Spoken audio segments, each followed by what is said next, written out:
नगर जिल्हा प्राथमिक शिक्षक सहकारी बँकेनं कायम ठेवींवर 7.75% व्याज देण्याची घोषणा केली असली तरी प्रत्यक्ष ठेवींवर 10% आयकर कपात करण्यात आली आहे, अशी टीका गुरुकुल मंडळाचे नेते राय औटी यांनी केली आहे। शिक्षक बँकेच्या संचालकांनी बनवेगिरी थांबवावी अशी मागणी औटी यांनी केली। शिक्षक बँकेच्या संचालक मंडळाने सत्तेवर आल्यापासून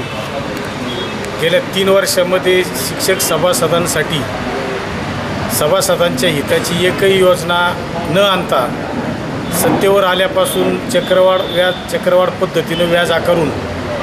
पठाणी वसुली केलेली आहे। बँकेचं हित पाहत असताना सभासदांचे खिसे कापण्याचा धंदा या संचालक मंडळानं गेल्या 3 वर्षापासून चालवलेला आहे आणि आता 31 मार्चला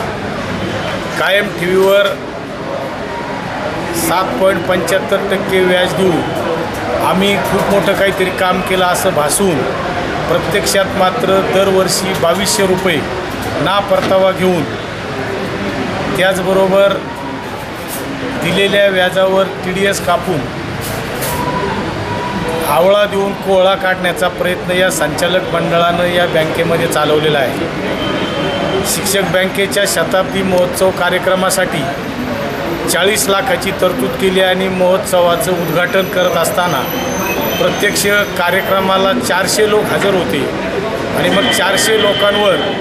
या संचालक मंडळाने 40 लाख रुपये एका दिवसात उडवलेले आहेत आणि म्हणून यामधून निश्चितपणे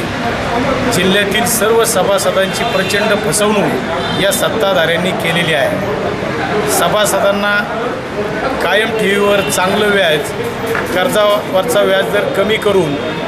कर्ज उपलब्ध करून देण्याची भूमिका वास्तविक पाहता या संचालकाची पाहिजे होती, परंतु सत्तेवर आल्यापासून एकदाही सभासदांच्या इच्छेखातर मागणीनुसार कर्जाचा व्याजदर कमी न करता चक्रवाढ पद्धतीनं व्याज आकारून भरमसाठ उत्पन्न तयार करून स्वतःचे खिसे भरण्याचा प्रयत्न या चेअरमन आणि संचालकाने केलेला आहे। गेल्या 3 वर्षामध्ये बँकेचा वापर फक्त नातेवाईकांच्या नोकरीसाठी बडतर्फ शिपायाला पुन्हा क्लर्क म्हणून घेऊन त्याला सुमारे 40 लाखाचा फरक मिळवून देण्यासाठी बँकेच्या सत्तेचा वापर या चेअरमननं केलेला आहे आणि बँकेमध्ये जे उद्योग चाललेले आहेत हे फक्त नातेवाईकांसाठी आहेत। विकास मंडळामध्ये सुद्धा ज्या सभासदांनी पैसे दिले ते पैसेसुद्धा निश्चितपणे भविष्यकाळात बुडल्याशिवाय राहणार नाहीत, म्हणून सभासदांनी या सत्ताधाऱ्यांवर विश्वास ठेवणं म्हणजे केसांनी गळा कापल्यासारखी भूमिका या ठिकाणी यांची आहे